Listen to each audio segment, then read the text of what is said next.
if you're not an electrician or don't feel comfortable working with electricity, maybe you should call a professional. I have a dimmer switch here that I'm going to be installing in the basement of somebody's home.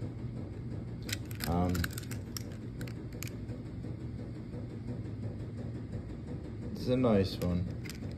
It's a regular old dimmer switch. You know, that it's hot. And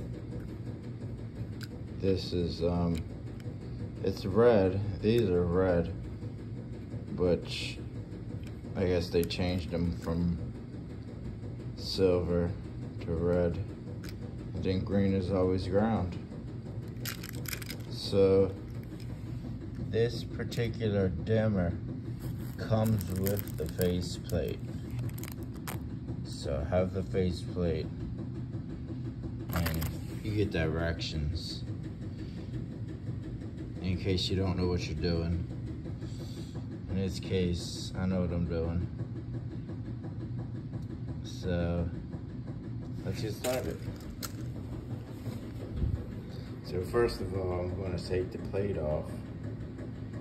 I'm gonna go get my tools. And these are the lights that are supposedly dimmable. And I'm gonna go cut the power. Then I'll be back. So I turned off the power from the main breaker now. This isn't turned off from the switch. You see? Because off on, I can't risk it because the switch doesn't cut the power off if I'm changing the switch. So I cut the power off from the main. So I'd like to determine which is which, you know, which is hot and which is cold, but it doesn't really matter. As long as right here, because most switches say off and on, that's when it would matter.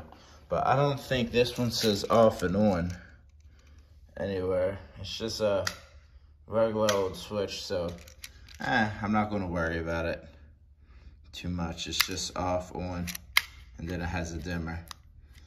So basically, like any other switch, you know, when you get into the two-way and the four-way, it tends to get complicated, but this is a single pole. So you're gonna hook the bare ground to the green wire, and then you're gonna hook one of these to the black and one of these to the other black. And these are both black because you don't need white. You know, the white's continuous, and so basically on, you know, well, I did it backwards. So on, it connects the power, and then off, it disconnects the power.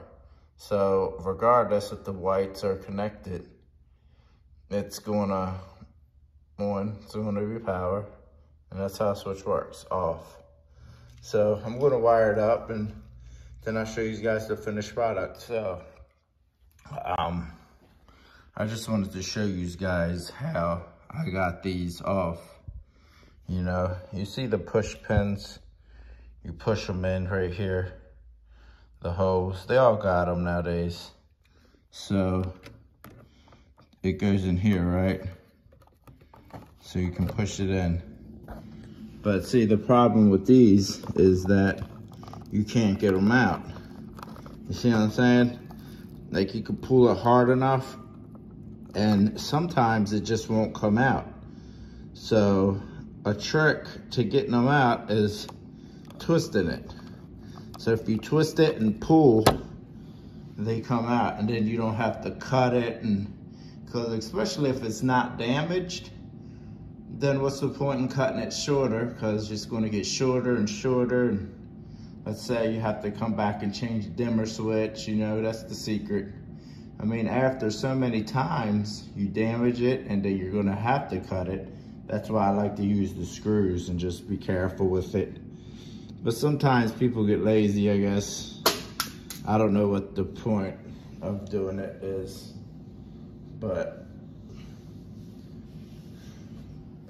I was gonna be lazy and put the things in the holes too, just because these wires are long and I don't think she's ever gonna change this, and these things barely have problems. So I'm gonna have to use the screw, but make sure when you pigtail it, make sure you put it in the way that I'll show you guys the way that you're screwing it tight, because it will tighten itself down and it won't unravel. But to pigtail it, I'm going to use these Pittsburgh. I thought they were Milwaukee. For the longest time, I thought they were Milwaukee. But these things are really nice. You know, you get the different wire size, and it just cuts the plastic off. And they have the holes so you can make the pigtails, and it's really easy. You just go like that, and you can use the hole. Just put the hole in there, if I can get it. Right there, put it in a hole, then kind of just twist it like that. Then you get a pigtail. Bam. That's a perfect pigtail.